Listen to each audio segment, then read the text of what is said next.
हम भक्तन के भक्त हमारे, हम भक्तन के भक्त हमारे, हम भक्तन के भक्त हम भक्तन के भक्त हमारे, हम भक्तन के भक्त हमारे, हम भक्तन के भक्त हमारे, हम भक्तन के भक्त हमारे, हम भक्तन के भक्त हमारे, हम भक्तन के भक्त हमारे, हम भक्तन के भक्त, हम भक्तन के भक्त हमारे, हम भक्तन के भक्त हम भक्तन के भक्त हमारे, हम भक्तन के भक्त हम भक्तन के भक्त हमारे, हम भक्तन के रे, हम भक्तन के भक्त रे, हम भक्तन के हम भक्तन के रे, हम भक्तन के भक्त, हम भक्तन के भक्त, हम भक्तन के भक्त, हम भक्तन के भक्त हमारे, हम भक्तन के भक्त, हम भक्तन के भक्त हमारे, हम भक्तन के भक्त, हम भक्तन के भक्त हमारे, हम भक्तन के भक्त, हम भक्तन के भक्त हमारे, हम भक्तन के भक्त, हम भक्तन के भक्त हमारे, हम भक्तन के भक्त, हम भक्तन के भक्त हमारे, हम भक्तन के भक्त, हम भक्तन के भक्त हमारे, हम भक्तन के, हम भक्तन के भक्त, हम भक्तन के भक्त हमारे, हम भक्तन के भक्त, हम भक्तन के भक्त हमारे, हम भक्तन के भक्त हमारे, हम भक्तन के भक्त हमारे, हम भक्तन के हमारे, हम भक्तन के भक्त हमारे। परमेश्वर की घोषणा, हम भक्तों के हैं, भक्त हमारे हैं। उन्हीं भक्तों की चर्चा चल रही है। साधक सुनो, स्वामी जी महाराज ने प्रथम भक्त राजा जनक को लिया है। कल आप जी से अर्ज की जा रही थी,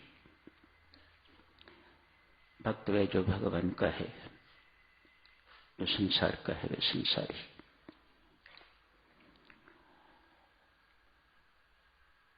जो नाम धन एकत्रित करता है, संतोष धन एकत्रित करता है, वह भक्त। जो नश्वर धन संपत्ति इकट्ठी करता रहता है वह संसारी। संसारी को संसार चाहिए, भक्त को भगवान चाहिए। संसारी संपत्ति को ही जिंदगी भर संचित करता रहता है, जो सारी की सारी यही रह जाती है, साथ नहीं जाती। भक्त भगवान की भक्ति को इकट्ठी करता रहता है, सारी की सारी शक्ति उसी में डाल देता है। उसे पता है यही मेरी संगी साथी है, लोक में भी एवं परलोक में भी यही मेरे साथ जाएगी। नाम धन संचित करता है, अर्जित करता है, सत्कर्मों की पूंजी इकट्ठी करता है, मानो वह सब कुछ इकट्ठा करता है जिसे परलोक की पूंजी कहा जाता है। जो ऐसा करता है उसे भक्त कहा जाता है, जो ऐसा नहीं करता उसे संसारी कहा जाता है। जो बांटना ही बांटना चाहता है, अब सोचती हूं कि भक्त नाम की पूंजी अपने लिए इकट्ठी कर रहा है। जिस नाम के आप उपासक हो देवी सज्जनों, एक बार यदि प्रेम पूर्वक उसे जपा जाता है तो वह जन्म जन्मांतरों के आपके सारे के सारे कलमश पाप इत्यादि जला के रख कर देता है। फिर लाखों की संख्या में, करोड़ों की संख्या में राम राम जपने की क्या आवश्यकता है। वे भक्त नहीं जो अपने लिए ये सब कुछ कमाई कर रहा है। ये धन भी वे संचित करता है तो वे औरों के लिए, अपने लिए नहीं। पुण्यों की कमाई इकट्ठी करता है तो अपने लिए नहीं, औरों के लिए। जो औरों को बांटना ही बांटना चाहता है उसे भक्त कहा जाता है। पैसा तो उसके पास होता नहीं, यहां पैसे की बात नहीं है, तो असली कमाई की बात है। वह क्या बांटता है? भक्त असली कमाई बांटता है। राम राम जपता है, औरों को जपने के लिए प्रार्थना करता है, अपनी कमाई भी देता है। लो स्वामी जी महाराज नामदान देते हैं अपनी कमाई देके,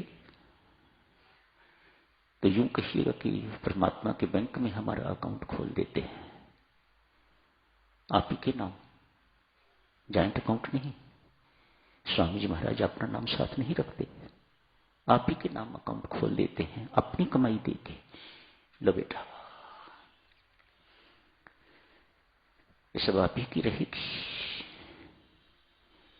जितनी मैं दे सकता था उससे अधिक मैंने दे दी। अब आपकी बारी है, अपने डिपॉजिट में, अपने अकाउंट में जितना डालोगे सबकी सब कमाई आपकी डालते रहना।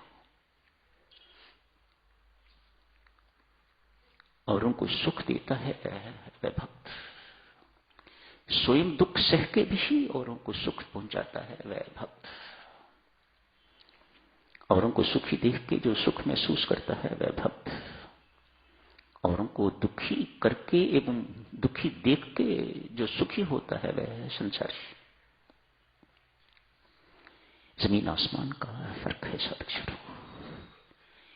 ये बातें जो आपकी सेवा में कही जा रही हैं, ये कोई ऐसी मनगढ़ंत बातें, काल्पनिक बातें नहीं हैं। ऐसे लोग हैं संसार में, बहुधा ऐसे ही है।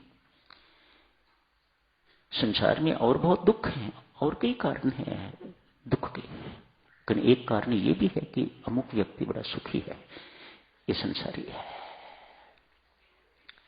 भक्त उसी वक्त परमात्मा को शीशनवा देता है, वाह परमात्मा, तूने इसे कितना सुखी बनाया है, तूने इतने कितना सुख दिया हुआ है। राजा जनक से साक्ष्य में ना चाहते हुए आज कोई अपराध हो गया। परमात्मा की बातें बड़ी निराली हैं, बड़ी अनोखी हैं। जो शब्द पत्नी को नहीं कहना चाहिए था वह राजा जनक के मुख से निकल गया, अपमान भरा शब्द। इसलिए देवी सज्जनों, मुख खोलते वक्त बोलने से पहले ये सोचो, समझो और फिर मुख खोलो। वे भक्ति क्या जिसका मुख हर जगह खुल जाए। प्रेम जी महाराज कहा करते थे, इसे मुख बंद करना नहीं आता वह भक्त नहीं हो सकता। वह भक्ति क्या जिसका आगे से मुख खुल जाए। वह तो मुख बंद रखना जानता है, और वो भी राम राम जपते हुए। उसे पता है कि मैंने बाहर क्या निकालना है, अंदर क्या ले जाना है। वह भक्त है। अतएव बोलते वक्त हर एक को दूसरों का अपमान करने का अधिकार नहीं, दूसरों के दोष वर्णन करने का अधिकार नहीं। जो करेगा भरेगा, कोई छूट नहीं, कोई छुटकारा नहीं। आज ना चाहते हुए भी राजा जनक से, राजा जनक जैसा ज्ञानी, राजा जनक जैसा भक्त, कर्मयोगी, एक महापुरुष, गुरु महाराज, शुकदेव के गुरु। कौन शुकदेव? महर्षि व्यासदेव का पुत्र, उसके गुरु महाराज राजा जनक। आप पढ़ोगे परसों। छोटी मोटी हस्ती नहीं, पत्नी का अपमान हो गया। परमेश्वर ने इसे अनदेखा नहीं किया। इसका अनदेखा करूंगा तो हर एक का मुख खुलना शुरू हो जाएगा। देखो परमात्मा को किन किन बातों का ध्यान रखना पड़ता है। तेरे जैसे व्यक्ति को ये शोभा नहीं देता, तू बहुत उच्च स्तर पर है। लोग तुझे भक्त मानते हैं, लोग तुझे भक्त नहीं कहते हैं। तेरा मुख इस प्रकार से खुलना संसार के लिए ठीक नहीं। क्या सजा निश्चित की जाए? कोई सामान्य व्यक्ति होता तो मैं उसे नरक देता, बेशक थोड़ी देर के लिए, लेकिन तू परम भक्त है।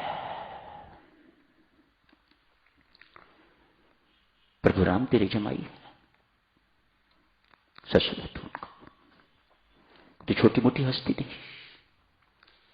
भगवान श्री ने हुक्म दिया राजा जनक को, नरक के पास से निकाल दो। बस मालिकों का मालिक है, जो मर्जी सजा दे, जो मर्जी सजा ना दे, किसी की सजा को भी काट सकता है।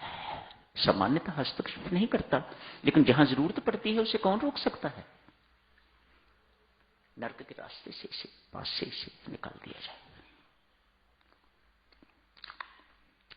यमराज स्वयं साथ है, कुछ एक यमदूत साथ है, नरक के पास से राजा जनक को गुजारा है। जितने के जितने नरकगामी थे, एक अद्भुत शांति का अनुभव उन्हें हुआ। राजा जनक की तपस्या देखिए, त्याग देखिए, भक्ति देखिए, पुण्य कर्मों की कमाई देखिए। पास निकलने से जो नरक में वास करने वाले थे, उन्हें एक अद्भुत शांति का अनुभव हुआ। मानो अंदर की सारी झुलसन, अंदर की सारी जलन यकदम खत्म हो गई, अब्रप्टली स्टॉप्ड। सबके सब सोचने लगे क्या हुआ है। किसी एक का नहीं, किसी में दो नहीं, जितने भी वहां के निवासी थे, सबको एक अद्भुत शांति का अनुभव हुआ। खोज की, पता किया, राजा जनक यहां से पास से निकल रहे हैं। ये उनके पुण्यों का प्रताप है, उनके तप, उनके त्याग का प्रताप है, उनकी कमाई का प्रताप है कि हमें शांति का अनुभव हो रहा है। हम जैसे अपराधियों को, हम जैसे पापियों को, हम जैसे कुकर्मियों को अद्भुत शांति का अनुभव हो रहा है। राजा जनक के कान में बात पड़ी, मेरे मात्र गुजरने से हजारों लाखों ना जाने कितने यहां लोग हैं, उन्हें अगर शांति मिली है तो मैं आगे नहीं जाऊंगा। देखो ये भक्त है, ये क्या हुआ जो मुख में आया बोल दिया, ये क्या हुआ दूसरों को दुख देने वाले शब्द बोले, ये कोई भक्ति नहीं है।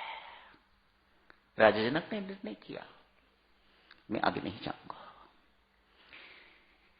यदि मेरे पास से निकलने से या मेरे रहने से इन्हें शांति मिलती है तो मैं यही निवास करूंगा।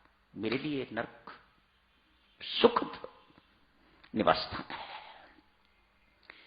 यमराज हाथ जोड़े, महाराज क्या कह रहे हैं आप, हम आपको यहां नहीं रख सकते। आपके पुण्य कर्मों के कारण महाराज आपको तो उच्च लोकों में जाना है, हमें बहुत दूर तक पहुंचाना है, आपको बहुत दूर तक ले जाना है आपको। ये तो परमात्मा का विशेष हुक्म था इस प्रकार का कि हमें यहां से निकालना था आपको, अन्यथा आपको कौन यहां ला सकता है, कोई नहीं। आपको बहुत उच्च लोकों में जाना है। राजा जनक यहां कहते हैं, जिन पुण्य कर्मों के कारण, जिन सत्कर्मों के कारण मुझे उच्च लोकों में ले जाया जा रहा है, मैं अपने सारे के सारे पुण्य कर्म, सत्कर्म इनको देता हूं। क्या भक्ति है। मैं सारे के सारे अपने सत्कर्म, जिनके कारण मुझे वैकुंठ में ले जाया जा रहा है या परम धाम में मुझे ले जाया जा रहा है, भगवान के घर में मुझे ले जाया जा रहा है, वे सारे के सारे पुण्य कर्म मैं इन नरकवासियों को डिस्ट्रीब्यूट करता हूं। मेरे सारे पुण्य कर्म,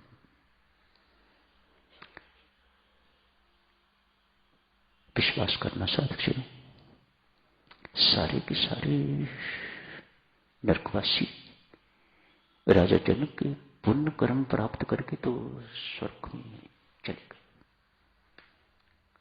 सारा का सारा नरक खाली हो गया एक व्यक्ति की कमाई से।